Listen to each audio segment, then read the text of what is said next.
ధర్మశాస్త్ర సంబంధమైనటువంటి ప్రతి అక్షర విషయంలో ఎంతో పట్టింపు కలిగి ఉన్నారు, కానీ ధర్మశాస్త్ర సంబంధమైన మూల సత్యాన్ని వాళ్ళు విమర్శించారు. కాబట్టి యేసుక్రీస్తు ప్రభువారు 21వ వచనం నుండి 48వ వచనం వరకు 6 ఉదాహరణల్లో వీటిని ఆయన ఖండిస్తూ ఏది ప్రాముఖ్యమో చెప్పడానికి ప్రయత్నం చేస్తున్నాడు.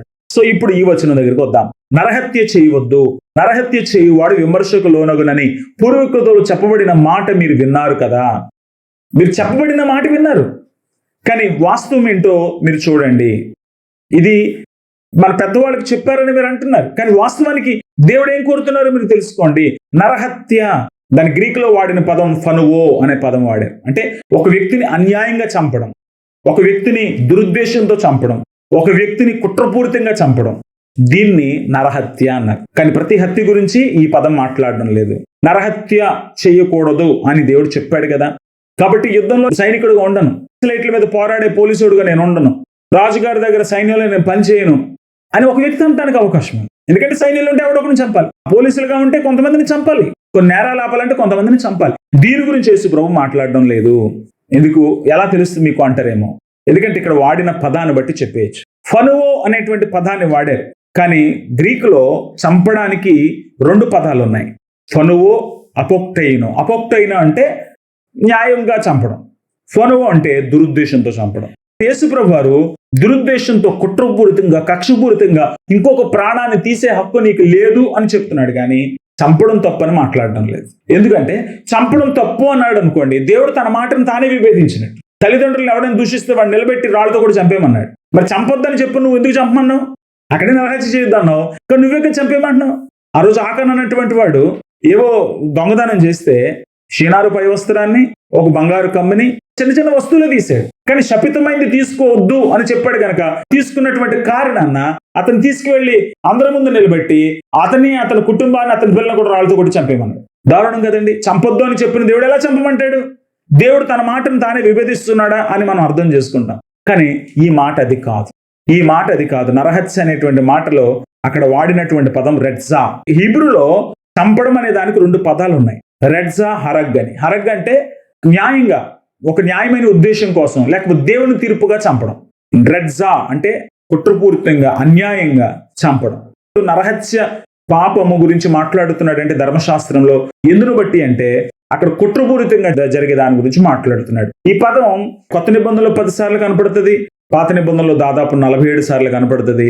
కానీ ఇవన్నీ పక్కన పెట్టండి, ఎన్నిసార్లు కనపడితే మాకు ఎందుకండి? నరహత్య చేయకూడదు అని 10 ఆజ్ఞలు ఎందుకు పెట్టారు? ఆ మాట అసలు ఎందుకు రాయబడాల్సి వచ్చింది అని మనం గనక ప్రశ్నిస్తే దానికి జవాబు ఏంటంటే 10 ఆజ్ఞల్లో ఇది 6వ ఆజ్ఞ. ఒక మానవ జీవితాన్ని అన్యాయంగా హరించడాన్ని ఈ మాట నిషేధిస్తుంది. అయితే ఈ ఆజ్ఞల్లో 2 ఆసక్తికరమైనటువంటి అంశాలు మనం ప్రస్తావించుకోవాలి. అన్నిటికంటే ముఖ్యమైనది మొట్టమొదటిది ఏంటంటే ఈ మాటను ఒక్కొక్క బైబిల్ ఒక రకంగా తర్జుమా చేసింది. ఆ తర్జుమాను బట్టి ఇప్పుడు ఈ పదానికి ఉండేటువంటి అర్థాలు మారిపోతూ వచ్చాయి. కొన్ని బైబిల్ ఏమో నరహత్య అని స్పష్టంగా రాసేసాయి, కొన్ని బైబిల్ ఏమో చంపకూడదు అని రాశాయి. చంపకూడదు అంటే పెద్ద సమస్య వస్తుంది, కానీ నరహత్య అంటే హత్య అనే పదం, అది ఉద్దేశపూర్వకంగా కుట్రపూరితంగా చేసే ఆ శబ్దం అందులో ఉంది కనుక దాన్ని మనం అర్థం చేసుకోగలుగుతాం. కాబట్టి ఏ బైబిల్ చదువుతున్నాం అనేది చాలా ప్రాముఖ్యంగా ఆలోచించుకోవాలి. వాస్తవానికి ఆ పదానికి ఉన్నటువంటి అర్థం ఏంటనేది కూడా మనం తెలుసుకోగలిగితేనే అసలు ఎందుకు దేవుడు ఇటువంటి ఆజ్ఞ ఇచ్చాడు అనేది అర్థం చేసుకోగలుగుతాం. ఒక వ్యక్తి మరొక వ్యక్తి ప్రాణాన్ని తీయడాన్ని మరి ఎందుకు బైబిల్లో ప్రస్తావించారు? ఈ పదాల విభజన తెలియకపోతే యుద్ధాల్లో ప్రాణం తీయడం కూడా తప్పే, యుద్ధాల్లో ప్రాణం తీయడం కూడా తప్పే. ఒక మనిషిని చంపడం దేవుడు పూర్తిగా నిషేధించాడు. అలాంటప్పుడు దేవుడిని మనం చాలా తప్పులు పట్టొచ్చు. కొన్ని ఊర్లకు వెళ్ళినప్పుడు అక్కడ ఎవరిని ఉంచొద్దు, చంపేయమంటావు. కొన్ని చోటకి వెళ్తే చిన్నపిల్లల్ని చంపేయమంటావు.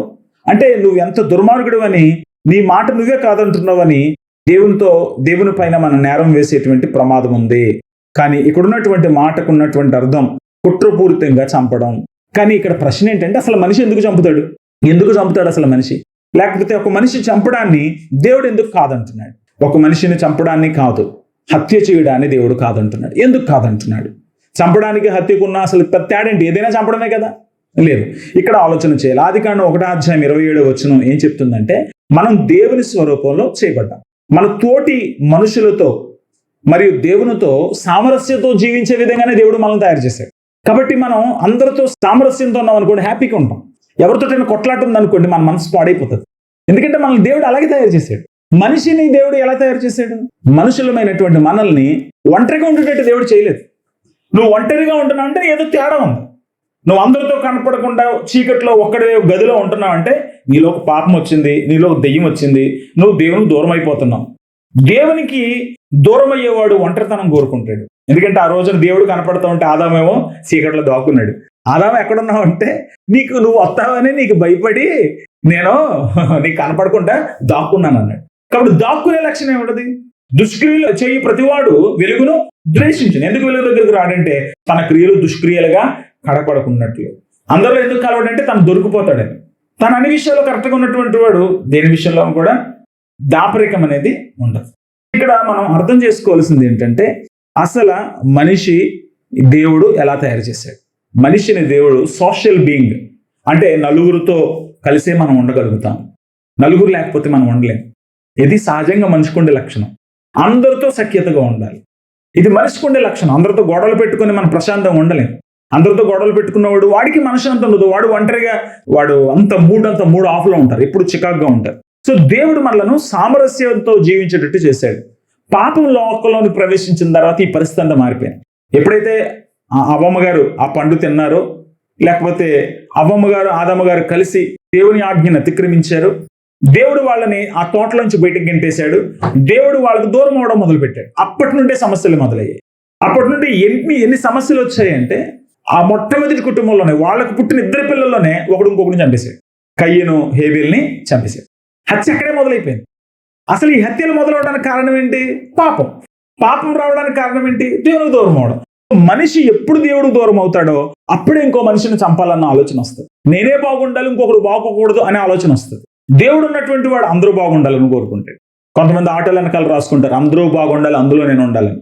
అంటే ఉద్దేశం ఏంటంటే అందరూ డబ్బులు ఇస్తే నేను కూడా బాగుంటాను. అందుకని వాళ్ళందరూ బాగుంటే నేను కూడా హ్యాపీగా ఉంటానని కాదు అక్కడ.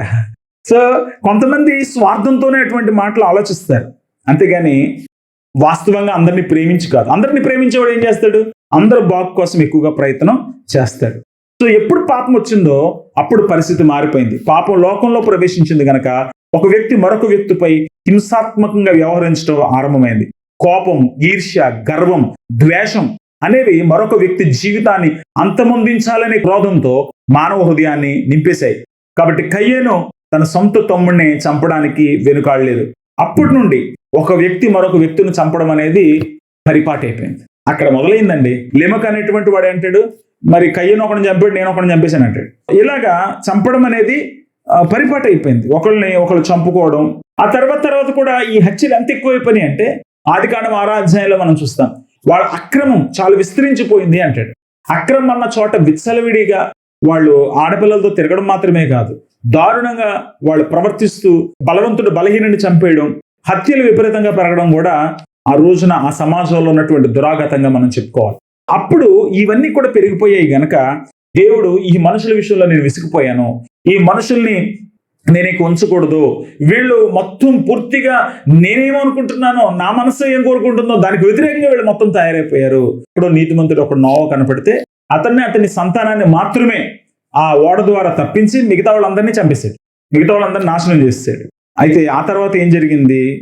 వాళ్ళు బయటకు వచ్చిన తర్వాత మళ్ళీ మొదలైనవి. మనిషి హత్య చేయడం అనేది పాపం వలన మాత్రమే వచ్చింది. పాపం లేకపోతే మనిషి హత్య చేసే పరిస్థితికి రాడు. కాబట్టి నరహత్య మరియు మనిషిని చంపడం మధ్యన చాలా భేదం ఉంది.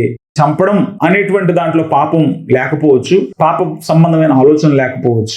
ఉదాహరణకి రోమపత్రిక 13వ అధ్యాయం 1-7 వచనాల్లో పౌలు భక్తుడు ప్రభుత్వాలు చేసే ఈ మరణ దండాన్ని గురించి మాట్లాడతాడు. ప్రభుత్వం చేయువారు చెడ్డ కార్యములకే గాని మంచి కార్యములకు భయంకరులు కాదు అంటాడు. భయంకరులు అనే పదం వాడాడు. భయంకరులు అంటే చంపరు ఊరుకునే అని అర్థం అన్నమాట. సో ప్రభుత్వాలు మరణ శిక్షలు విధిస్తాయి కాబట్టి అది తప్పు కాదు అన్నట్టుగా పౌలు మాటలు ఇక్కడ కనపడతాయి. అంటే శిక్షార్హమైనటువంటి నేరం గురించి పౌలు గారు మాట్లాడుతున్నాడు. అనేక దేశాల్లో నరహత్యకు కఠినమైనటువంటి పర్యవసానాలను ఎదుర్కోవాలి. కొన్ని సందర్భాల్లో ఎవరైనా ఒకడు నరహత్య చేస్తే దానికి వాడిని చంపేయాలనేటువంటి తీర్పులు కూడా ఇవ్వబడుతూ వచ్చాయి. నిర్గమకాండం 21:14లో కూడా అటువంటి ఒక ఆలోచనే మనకు కనపడుతుంది. అక్కడ ఒక ఆజ్ఞ ఇవ్వబడింది ఏంటంటే, అయితే ఒకడు తన పొరుగువాని మీద దౌర్జన్యముగా వచ్చి కపటముగా చంపలేచిన ఎడల వాడు నా బలిపీఠమును ఆశ్రయించినను వాడిని లాగి చంపారు. ఒకడు ఇంకొకరిని చంపాలన్న ఆలోచన ఉంటే సార్, చంపాలన్న ఆలోచన వస్తే సార్ అటువంటి ఆలోచన ఉన్నవాడిని బయటకు లాగి చంపేసేయండి అని అన్నాడు. అంటే చంపడం దేవునికి ఏమాత్రం ఆమోదయోగ్యం కాదు. అంటే హత్య చేయడం, చంపడం కాదు, నరహత్య చేయడం కదా. కొన్ని సందర్భాల్లో చంపడం అనేది కర్తవ్యంగా భావించబడుతూ వచ్చింది. ముఖ్యంగా యుద్ధ సమయాల్లో అధికారుల ఆదేశాల ప్రకారంగా సైనికులు వెళ్ళి తమ శత్రువును చంపుకుంటూ పోతారు. ఇది బాధ్యతగా, ఇటువంటి బాధ్యతను దేవుడు కూడా ఇచ్చాడు. మొదటి సమూయేలు గ్రంథం 11వ అధ్యాయంలో, న్యాయాధిపతుల గ్రంథం 6-7 అధ్యాయంలో దేవుడు ఇటువంటి ఆజ్ఞలే జారీ చేశాడు. మొదటి సమూయేలు గ్రంథం 15వ అధ్యాయంలో కూడా సౌలుకి అటువంటి అవకాశం ఇచ్చాడు. నువ్వు వెళ్ళి అమాలేకీయుల్ని పూర్తిగా నాశనం చేయాలి, వాళ్ళు చంపేసిరా అంటే ఆ రాజును చంపకుండా తెచ్చినందుకు దేవుడు అతన్ని రాజుగా ఉండకుండా కూడా తీసేశాడు. అంటే కొన్ని సందర్భాల్లో ప్రభుత్వాలు ఈ శిక్షను అమలు చేస్తాయి, అక్కడ అది సహేతుకమే, దాని గురించి ఈ పదం చెప్పటం లేదు. కొన్ని సందర్భాల్లో దేవుడే చంపమని చెప్పాడు, ఆ సందర్భాల్లో కూడా అది నరహత్య లెక్కలోకి రాదు. అంటే రిడ్సా అనేటువంటి పదంలోకి రాదది. ఈ పదంలో ఇంత వ్యత్యాసం ఉన్నదని మనం అర్థం చేసుకోవాలి. నరహత్య అనే పదాన్ని కామన్ గా తీసుకుని చంపడం నేరం అనేటువంటి దాని దగ్గరికి మనం తీసుకెళ్ళకూడదు. నరహత్య అనే మాట చాలా డిఫరెంట్. ఇది పొరపాటున జరిగిన హత్య కాదు, కుట్రపూరితంగా జరిగిన హత్య. ప్రభుత్వాలు ఒక శిక్ష విధిస్తే జరిగినటువంటి హత్య కాదు, ఇది కావాలని కక్షపూరితంగా చేసిన హత్య. లేక దేవుని ఆజ్ఞ ప్రకారం దేవుని శిక్షను అమలు చేయడానికి చేసిన హత్య కాదు, ఇది కావాలని కుట్రపూరితంగా చేసిన హత్య. దాన్ని దేవుడు నిర్ద్వందంగా వ్యతిరేకిస్తున్నాడు. అలా చేయకూడదు. పొరపాటున జరిగిన, ఆవేశంలో జరిగిన దాన్ని ఏదైనా మాట్లాడి సమర్థించవచ్చు, కానీ దానికి కూడా దేవుడు అవకాశం ఇవ్వలేదు. ఎందుకంటే మీరు నిర్గమకాండం 21:13 చూసినా, యెహోషువ గ్రంథం 20వ అధ్యాయం చూసినా, ఎక్కడైనా ఒక నేరం జరిగింది అనుకోండి, వెంటనే ఆ నేరస్తుడిని ఇంకా వీడే నేరం చేశాడని వెంటనే కన్క్లూషన్కి వచ్చి వాడి మీద శిక్ష అమలు చేయకుండా ఆ నేరస్తుడు దాక్కోవడానికి దేవుడు కొన్ని ఊర్లు అపాయింట్ చేయించాడు. ప్రతి ప్రదేశంలో ఒక్కొక్క ఏరియా దగ్గరలో ఒక్కొక్క ఊరు పెట్టించాడు. ఈ నేరం చేసినట్టు అక్కడ పారిపోతాడు అనమాట. వీడి మీద నేరం రుజువయ్యి ఖచ్చితంగా వీడే నేరం చేశాడనేది రుజువైతే అప్పుడు వీళ్ళు ఆ ఊర్లో దాక్కున్న బయటికి తీసుకొచ్చి వాడి మీద శిక్ష అమలు చేస్తారు. కానీ అది రుజువయ్యే వరకు వాడిని ప్రొటెక్ట్ చేయడానికి, వాడి మీద ఎటువంటి అఘాయిత్యం జరగకుండా వాడి ప్రాణాన్ని కాపాడడానికి దేవుడు ఇటువంటి ఆశ్రయపురాలనే ఆలోచన కూడా తీసుకొచ్చాడు. అంటే నిర్దోషి చావడం ఆయనకి ఇష్టం లేదు అనే భావన మనం అర్థం చేసుకోవచ్చు. అలాగే దోషి కూడా చావడం వాస్తవానికి దేవుడికి ఇష్టం లేదు. హెజ్కేలు గ్రంథం 18:32లో మరణమునందు వాడు మరణమునందుటిని బట్టి నేను సంతోషించేవాడును కాదు, తప్పు చేశారు కదా చచ్చిపోవాలి అని నేను కోరుకోవడం లేదు, మీరు మారు మనసు పొందాలి అని కోరుకుంటున్నాను అన్నాడు. ఇక మారు మనసుకు కూడా అవకాశం లేకపోతే అప్పుడు దేవుడు మరణ శిక్షలు పంపించాడు. కానీ ఊరికనే మనుషులను చంపడం దేవుడికి కూడా ఇష్టము లేదు. ఎందుకు అంటే దేవుని దృష్టిలో నరహత్య అనే మాట చాలా తీవ్రమైనటువంటి పదం. నరహత్య మానవ దృష్టికోణంలో హత్య అంటే ఊరికే చంపడం, కానీ దేవుని దృష్టిలో అది కేవలం చంపడమే కాదు, అది హృదయంలో కలిగినటువంటి ఆలోచన, భావన, ఉద్రేకం, కక్ష, ఇవన్నీ దేవుడు పరిగణిస్తాడు. ఇది మనం తెలుసుకోవాలని ఈ మాటలో మనం చూడొచ్చు. మనం హత్యగా భావించే భౌతిక చర్యని మించి ఆ హత్యకు దారితీసే ద్వేషాన్ని కూడా దేవుడు హత్యగానే పరిగణిస్తాడు. 1 యోహాను పత్రిక 3వ అధ్యాయం 15వ వచనంలో మనం ఈ మాట చదువుతాం. తన సహోదరుని ద్వేషించువాడు నరహంతకుడు. నీ సహోదరుని నువ్వు ద్వేషిస్తే నువ్వు నరహంతకుడితో సమానమని బైబిల్ చెప్తుంది. ఏ నరహంతకుని యందును నిత్య జీవం ఉండదని మీరు ఎరుగుదురు. నువ్వు ఎవరినైనా ద్వేషిస్తున్నావా, నువ్వు హత్య చేసిన వాడితో సమానం. మనం ఇతరుల పట్ల మన హృదయాల్లో ద్వేషాన్ని నింపుకున్నప్పుడు దేవుని దృష్టిలో హత్యాపాపం చేసిన వారుగానే పరిగణించబడతాం. ఇతరుల పట్ల మనం అంతరంగంలో ద్వేషభావాన్ని ఎప్పుడు పైకి చూపించకపోయినా, ఇంకొకరంటే ద్వేషం ఉంది కానీ నువ్వు ఎప్పుడు మాటలో కూడా దొరలేదు, నువ్వు ఎవరికి చూపించట్లేదు, ఏదో నీ లోపల ఆ కక్ష, బాధ అలా ఉండిపోయింది. ఆ అవతల చచ్చిపోవాలని కోరుకుంటున్నావు, ఇటు చచ్చిపోతే బాగుండని కోరుకుంటున్నావు, కానీ నువ్వు చంపట్లేదు, నువ్వేం చేయట్లేదు. ఆ ఆలోచన కూడా దేవుడు చూస్తాడు. దాన్ని ద్వేషం అంటారు. ద్వేషం అనేది క్రియారూపకంగా బయటకు రాకపోవచ్చు, అది లోపల మనసులోనే ఉండవచ్చు, దాన్ని కూడా దేవుడు తీవ్రంగానే పరిగణిస్తాడు. 1 సమూయేలు 16:7 ప్రకారంగా దేవుడు అంతరంగాన్ని లక్ష్య పెడతాడు. ఏ మనిషి అయినా ఒక వ్యక్తిని చంపేశారా, అన్యాయంగా చంపేశారా, ఇలా చేయకూడదని అందరం బాధపడతాం. ఈ విషయం గురించి బైబిల్ చెప్పట్లేదు. బైబిల్ ఏం చెప్తుందంటే కుట్రపూరితంగా చంపడం గురించి మాట్లాడుతుంది. సో నరహత్య దేవుడు శిక్షార్హమైన నేరంగా ప్రకటించాడు. నరహత్య చేయకూడదు. అసలు ఇది శిక్షార్హమైన నేరంగా ఎందుకు మారింది? ఎందుకు నరహత్యను దేవుడు అంత తీవ్రంగా పరిగణించాడు? ఆదికాండం 9:6 చదివితే తప్ప మనకు దీనికి కారణం అర్థం కాదు. ఆదికాండం 9:6 చదివితే జలప్రళయం అయిపోయింది, ఓడ దిగిపోయారు మనుషులందరూ. ఈ 8 మంది ఓడ దిగిపోయారు, జంతువులన్నీ అన్ని ప్రదేశాలకు వెళ్ళిపోయాయి, మానవ జాతి విస్తరించడం మళ్ళీ మొదలుపెట్టింది, వీళ్ళు పిల్లల కంటం మొదలు పెట్టారు. కానీ ఇవన్నీ జరగకపోవడమే, వీళ్ళు ఓడలోంచి బయటకు వచ్చిన తర్వాత దేవుడు వాళ్ళకి ఖండితమైన కొన్ని ఆజ్ఞలు ఇస్తున్నాడు.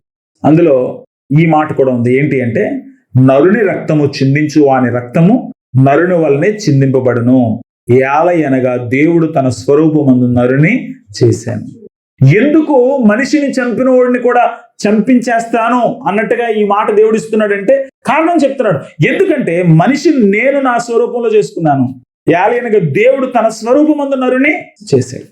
అంటే ఒక మనిషి ఎవరి నిర్మాణం, ఒక మనిషి ఎవరి ప్రయాస, ఒక మనిషి ఎవరి ఆస్తి? దేవుని ఆస్తి. ఇప్పుడు మన ఇంటికి సంబంధించిన స్పూనే పక్కింట్లో ఉంటూ ఊరుకోమను, నా స్పూను నువ్వు ఇంటికి ఎందుకు వచ్చింది అంటాం. అక్కడ దాకా ఎందుకండి? ఇప్పుడంటే డ్రైనేజీలు వచ్చాయి, కానీ ఇంతకుముందు ఒక ఇంటి నీరు ఇంకో ఇంటి పక్క నుంచి వెళ్తే పెద్ద గొడవ అయిపోయింది. నా ఇంట్లోకి నీ నీరు ఎందుకు వచ్చింది అంటే, నీది అన్నది ఇంకొకడు అందులో ప్రవేశించినా, ఇంకొకడు తీసుకున్నా, దాన్ని ఏదైనా చేయడానికి కనీసం మురికి నీరు వచ్చినా ఒప్పుకో. మరి దేవుని ఆస్తి కదా మనం. మీ దేహములు దేవుని వల్ల మీకు అనుగ్రహించబడ్డాయి. దేవుని ఆస్తి మనం. దేవుడు తన స్వరూపములో తయారు చేసుకున్నాడు మనల్ని. కాబట్టి దేవుని ఆస్తి అయినటువంటి ఒక మనిషిని, దేవుని సంపాద్యమైనటువంటి ఒక మనిషిని, దేవుడే హక్కుదారుగా ఉన్నటువంటి ఆ మనిషి జీవితాన్ని ఇంకొకడు ఎవడైనా నాశనం చేయడానికి ప్రయత్నం చేస్తే అది దేవునికే వ్యతిరేకంగా తప్పు చేసినట్టు. నువ్వు దేవుని సొమ్మును పాడు చేస్తున్నావు, దేవుడు ఆస్తిని పాడు చేస్తున్నావు, దేవుడు సంపాద్యాన్ని పాడు చేస్తున్నావు, దేవుడు పొలాన్ని పాడు చేస్తున్నావు, దేవుడు స్వాస్థ్యాన్ని పాడు చేస్తున్నావు. కాబట్టి దేవుడు దాన్ని చాలా సీరియస్గానే తీసుకుంటాడు. మనం సీరియస్గా తీసుకోమేంటి? మనం చాలా సీరియస్గా తీసుకుంటాం. ఇంట్లో 2 పిల్లలే నా పెన్ను నీ దగ్గర ఎందుకు ఉంది అంటారు. ఊరికే రాసుకోవడానికి నన్ను అడిగావా అంటారు. చిన్న పెన్న గురించి ఎంత కోపం వస్తుంది. మరి దేవుడు తయారు చేసిన మనిషిని ఇంకో మనిషి చంపేయడం దేవుడు ఎలా ఒప్పుకుంటాడు? అంటే ఒక నరుని చంపిన వాడిని చంపేయాలి అని దేవుడు అందుకే అంత ఖండితమైన శిక్ష అమలు చేస్తున్నాడు. నరుని రక్తము చిందించు వాని రక్తము నరుని వల్లనే చిందింపబడును, ఏలయనగా. ఎందుకు చంపేస్తాను అంటే, ఏలయనగా దేవుడు తన స్వరూపమందు నరుని చేశాడు. మానవ స్వభావాన్ని బట్టి హత్య చేయబడడం అనేది జరుగుతుందని దేవుడికి తెలుసు కనుక దీన్ని ఎలాగైనా ఆపాలి. ఈ హత్యలు అనేవి జరగకూడదు. ఈ మనుషులు ఇలా వదిలేస్తే చంపుకుంటూ పోతారు. ముందనే జరిగింది, మళ్ళీ నోవు బయటకు వచ్చిన తర్వాత ఇదే మొదలవుద్ది. ఇది జరగడానికి వీల్లేదు, దీనికి ఇప్పుడే అడ్డుకట్ట వేయాలని దేవుడు బయటకు వచ్చిన వెంటనే వాళ్ళకి ఒక ఆజ్ఞను ఇస్తున్నాడు. మరి జాగ్రత్త, మీ పక్కనున్న వ్యక్తి దేవుని స్వరూపంలో చేయబడ్డవాడు. జాగ్రత్తగా నువ్వు చూడాలి అతన్ని. ఆమెనైనా అతన్నైనా నువ్వు జాగ్రత్తగా చూడాలి. నువ్వు అతని మీద ద్వేషం పెంచుకోవడానికి వీల్లేదు, వారితో తగాదా పెట్టుకోవడానికి వీల్లేదు, వాళ్ళని చంపడానికి కూడా నువ్వు ప్రయత్నం చేయడానికి వీలు లేదు. ముందు తగాదా పెట్టుకున్నారు, పట్టింపులు పెట్టుకున్నారు, చంపుకునేదాకా వెళ్ళిపోయారు సొంత అన్నదమ్ములు. కాబట్టి జరగడానికి వీల్లేదని దేవుడు ఖచ్చితమైన ఆజ్ఞ ఇచ్చాడు. దీనికి కారణం ఏంటంటే, మొదటి వచనంలోనే ఇంకొక ఆజ్ఞ ఉంది. ఆదికాండం 9:1, 9:6లో ఒక విషయం తెలుసుకున్నాం కదా, అతడు దేవుని స్వరూపంలో చేయబడిన వాడని. కాబట్టి దేవుని ఆస్తిని పాడు చేస్తే దేవుడికి ఒళ్ళు మండిపోరు. ఇంకొక మాట కూడా ఉంది 9:1లో, మరియు దేవుడు నోవహును అతని కుమారులను ఆశీర్వదించి మీరు ఫలించి అభివృద్ధి చెంది భూమిని నింపుడి అన్నాడు. సో మనుషుల్ని ఏమన్నాడంటే, మీరు చక్కగా మంచి సంసారం చేసుకుంటూ, చక్కగా బిడ్డలను కంటూ, మీ పిల్లల్ని ప్రయోజకులుగా చేస్తూ, వాళ్ళు మళ్ళీ పిల్లలను కంటూ, ఇలా ఒక మంచి సమాజం నిర్మాణం కావాలి, ఇలా మీరు భూమి అంతా కూడా వ్యాపించాలి అన్నాడు. మరి ఇది జరగాలనుకోండి, ఒకరినొకరు చంపుకుంటూ పోతే అవుతుందా? అవ్వదు కదా. అది ఏం చేస్తుంది? దేవుని ప్లాన్ పాడు చేస్తుంది. నువ్వు చంపితే నా ప్లాన్ పాడు చేస్తున్నావు, నువ్వు చంపితే నేను సంపాదించిన మనుషుల్ని నువ్వు నాశనం చేస్తున్నావు, నేను దాన్ని చాలా సీరియస్గా తీసుకుంటాను అన్నాడు. కాబట్టి చంపడం అనేది దేవుని ప్లాన్ పాడు చేయడమే. ప్రతి మనిషి పట్ల దేవునికి ఒక ప్రణాళిక ఉంది. కీర్తనకారుడు ఏమంటాడంటే, నా తల వెంట్రుకలన్నీ లెక్కించబడ్డాయంటే. అసలు 139 కీర్తనలు అంటాడు, మన గర్భంలో పిండముగా రూపించబడుతున్నప్పుడే మన గురించిన వివరాలన్నీ రాయబడ్డాయంట. అక్కడ అంటాడు, నా జీవిత దినాలన్నీ లెక్కించబడ్డాయి. మన జీవితం దేవుని ప్రణాళికలో ఉంది. దేవుడు ప్రణాళిక ప్రకారంగానే పంపించాడు. ఆయన కావాలనుకున్నంత వరకు భూమి మీద ఉంటాం, ఆయన వద్దనుకున్నప్పుడు భూమి నుంచి తీసుకెళ్ళిపోతాడు. ఇదే జరుగుతుంది. ఆయన పంపిస్తున్నాడు, మళ్ళీ పిలుస్తున్నాడు. ఆయన ప్రణాళిక ప్రకారం ఆయన పని చేసుకుంటున్నాడు. ఆ పనిలో వేలు పెట్టినట్టు వీడు వెళ్ళి ఒక మనిషిని చంపాడు అనుకోండి, దేవుడు దాన్ని చాలా సీరియస్గా ఎంచుతాడు. ప్రాణం ఇచ్చిన వాడికే తీసే హక్కు ఉంటుంది, కానీ ఇంకెవడికి తీసే హక్కు ఉండదు. మామూలుగా తీయడం గురించి కాదు, ప్రభుత్వాలు చేసే శిక్ష గురించి కాదు, యుద్ధంలో జరిగేటువంటి దాని గురించి కాదు, లేక మరొక దాని గురించి కాదు, లేకపోతే పొరపాటున జరిగే దాని గురించి కాదు. ఇక్కడ దేని గురించి మాట్లాడుతున్నాడు?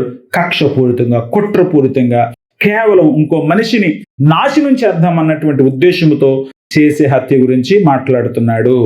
ఎందుకంటే జల ప్రళయానికి ముందు కయ్యని హేబెలు సంగతి ఏంటో దేవుడికి తెలుసు. సో నరహత్య చేయవద్దని పాత నిబంధన ఇస్తున్న ఆజ్ఞను యేసయ్య రద్దు చేయటం లేదు. నూతన నిబంధనలో ఆ ఆజ్ఞకు మరింత స్పష్టతని యేసుప్రభు వారు ఇస్తున్నారు. ఏమంటున్నాడు యేసుప్రభు వారు?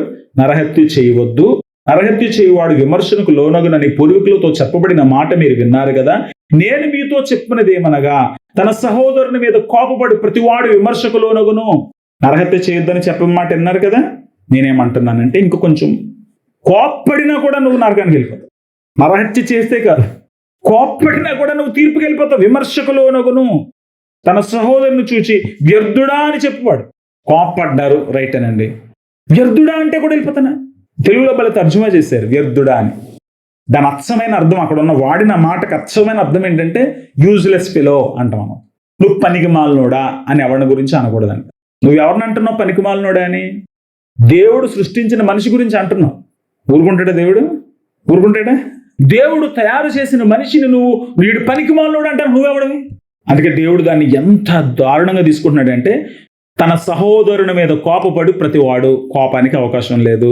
తన సహోదరుని చూచి వ్యర్థుడా అని చెప్పువాడు, ఇన్ని వేస్ట్ ఫెలోని ఎవరిని అనకూడదంట. తర్వాత ద్రోహి అని చెప్పువాడు. 3 భయంకరమైన పదాలు వాడాడు. వీళ్ళందరూ ఎక్కడికి వెళ్ళిపోతారంట? నరకాగ్ని, నరకంలో పోతారని చెప్తున్నాడు యేసుప్రభు. మనం చాలా స్పీడ్గా తీర్పులు తీర్చేస్తాం. దేవుడు సృష్టించిన మనిషి మీద ఆరోపణ చేయడానికి నీకు హక్కు లేదు. ఎఫెసీ పత్రిక 4వ అధ్యాయం 26వ వచనంలో అంటాడు, కోపపడుడి కానీ పాపము చేయకండి. ఎప్పుడు పాపం అవుతుంది కోపం? సూర్యుడు అస్తమించే వరకు ఆ కోపం ఉంటేనంట. స్పాంటేనియస్గా కోపం వచ్చింది, నీకు నచ్చని విషయం ఏదో జరిగింది, నీకు కష్టమైన విషయం ఏదో జరిగింది, ఇబ్బంది కలిగించే విషయం ఏదో జరిగింది, హానికరమైన విషయం ఏదో జరిగింది, ఎవరికో అన్యాయకరమైన విషయం జరిగింది, కోపం వచ్చింది.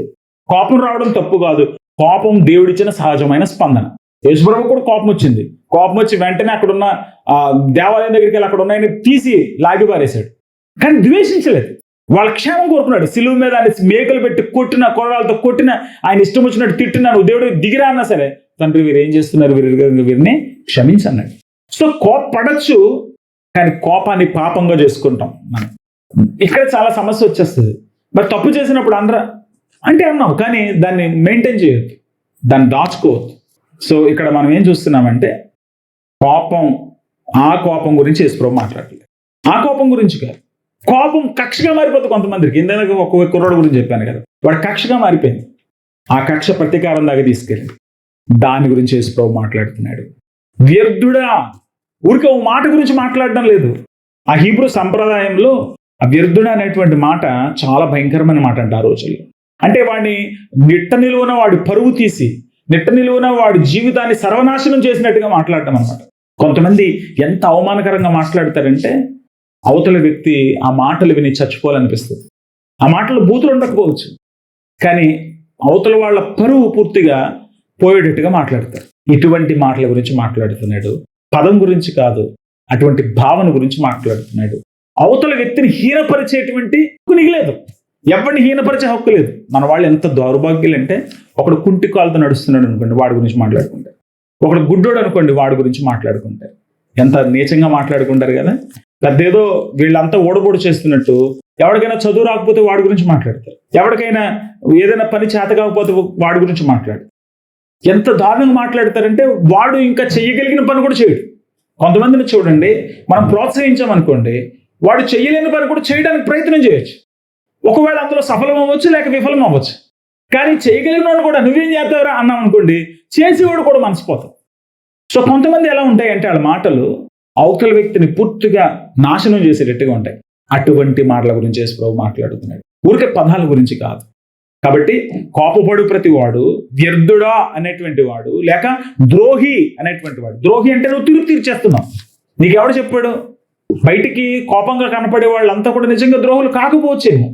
నేను అందరూ మంచివాళ్ళు అనట్లేదు, చెడ్డోళ్ళు అని కూడా అనట్లేదు, నాకు తెలియదు ఆ విషయం. కానీ యేసుప్రభు మాటలను తీసుకుంటున్నాను. నువ్వు ఎవరికి బోర్డులు పెట్టడం కుదరదు, ఎవరికి బోర్డులు పెట్టద్దు. కొన్ని మాటలు ఎలా ఉంటాయంటే సామెతల గ్రంథం 12:18 అంటాడు, కత్తిపోటు వంటి మాటలు కలవు. కత్తిపోటు వంటి మాటలతో చంపేస్తారు. యాకోబు 3:6 అంటాడు, నాలుక అగ్నియే, కాల్చేసే మాటలు. కత్తిపోటు లాంటి మాటలు, కాల్చేసేటువంటి మాటలు. ఇంకో మాట గురించి బైబిల్ చెబుతుంది, 140వ కీర్తన 3వ చరణంలో, పాము నాలుక వలె వారు తమ నాలుకలు వాడి చేయుదురు, వారి పెదవుల క్రింద సర్ప విషం ఉన్నది.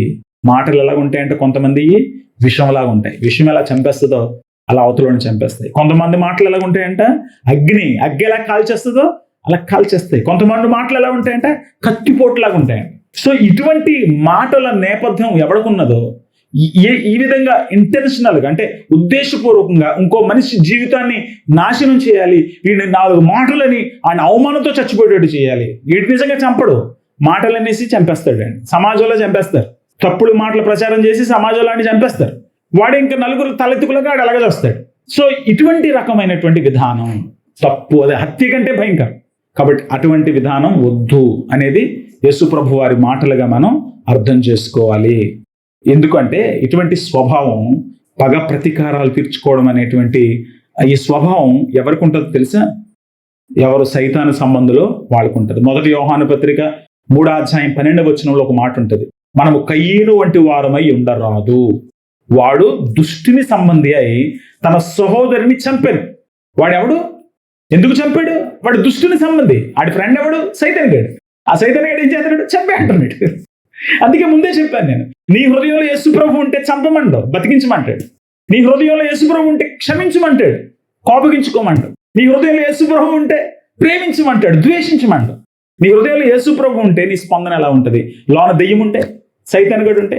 యోహాను సువార్త 8:44 యేసు ప్రభు వారు అంటారు, మీరు మీ తండ్రి అయిన అపవాది సంబంధులు. వాడు అబద్ధాలకు జనకుడు, వాడు హంతకుడు. మొట్టమొదటి నుంచి కూడా మానవుల్ని హత్య చేయడం వాడి పని. దేవుడితో చక్కగా ఉన్న మనుషుల్ని ఏం చేశాడు? దేవుడి నుంచి దూరం చేశాడు. చక్కగా ఇద్దరు సమాధానంగా ఉన్న మనుషుల్ని ఏం చేశారు? ఒకళ్ళొకళ్ళు చంపుకునేటట్టు చేశాడు. అందుకే బైబిల్లో యేసు ప్రభువే స్వయంగా చెప్తున్నాడు, వాడు నరహంతకుడు. అపవాది డైరెక్ట్గా వచ్చి అవన్నీ కత్తితో పడవలేదు, కానీ వాడు ఏం చేస్తున్నాడు? మానవ సమాజంలో గొడవలు పెట్టి సమాజాన్ని పూర్తిగా చెరిపేసే ప్రయత్నం చేస్తున్నాడు. కాబట్టి ఎవడైతే ఈ కక్షలు కార్పణ్యాలు పెట్టుకుంటాడో వాడు ఎవరంటండి? అపవాది సంబంధి. అపవాది సంబంధి. వాడు ద్వేషించేటువంటి వాడు నరహంతకుడు, ద్వేషించేటువంటి వాడు అపవాది సంబంధి. ఇటువంటి వాడు దేవుని ఆజ్ఞను ఉల్లంఘించేటువంటి వాడు. దేవుని ఆజ్ఞను ఉల్లంఘించేటువంటి వాళ్ళని దేవుడు ఏం చేస్తాడు? ప్రకటన గ్రంథం 21:8 తిరిగివారు, అవిశ్వాసులు, అసహ్యులు, నరహంతకులు, వ్యభిచారులు, మాంత్రికులు, విగ్రహారాధికులు, అబద్ధికులందరూ అగ్ని గంధకములతో మండు గుండములో వీళ్ళు నరకానికి వెళ్ళిపోతారు. ద్రోహాన్ని వాడు ఎక్కడికి వెళ్తాడంటే యేసయ్య అగ్ని గుండంలోకి వెళ్ళిపోతాడు. సో అలా వెళ్ళకూడదు అంటే యేసు ప్రభు మాటలు మన జీవితాల్లో పనిచేయాలంటే ముందు యేసు ప్రభుతో మనకు సంబంధం ఏర్పడాలి. పరిశుద్ధాత్ముడు మన జీవితాల్లో ఉండాలి. మనలో చీకటి ఉండకూడదు, మనలో వెలుగు ఉండాలి, మనలో ప్రభు ఉండాలి, బెలియాలు కాదు. మనలో విగ్రహాలు ఉండకూడదు. విగ్రహాలంటే మనం దేనికి ఎక్కువ సమయం కేటాయిస్తామో, దేవునితో ఎక్కువ సమయం గడుపుతామో అదే మన విగ్రహం. మనలో దేవుడు ఉండాలి కానీ విగ్రహాలు కాదు ఉండాల్సిందే. నీతి ఉండాలి. ఆ నీతి ఎలా వస్తుంది? యేసు ప్రభు మనలను నీతిమంతులుగా చేస్తేనే నీతిమంతులు. రోమపత్రిక 10:4 ప్రకారం విశ్వసించి ప్రతివానికి నీతి కలుగుటకై క్రీస్తు ధర్మశాస్త్రానికి సమాప్తి అయ్యాను. కాబట్టి యేసు ప్రభు మనల్ని నీతిమంతులుగా చేస్తే, యేసు ప్రభు ఆత్మతో నింపబడితే, మనం దేవుని బిడ్డలమైతే మనలో మంచి విషయాలు బయటకు వస్తాయి. ఆత్మ ఫలం బయటకు వస్తుంది. కక్షలు, కార్పణ్యాలు ఇటువంటివి బయటకు రావు.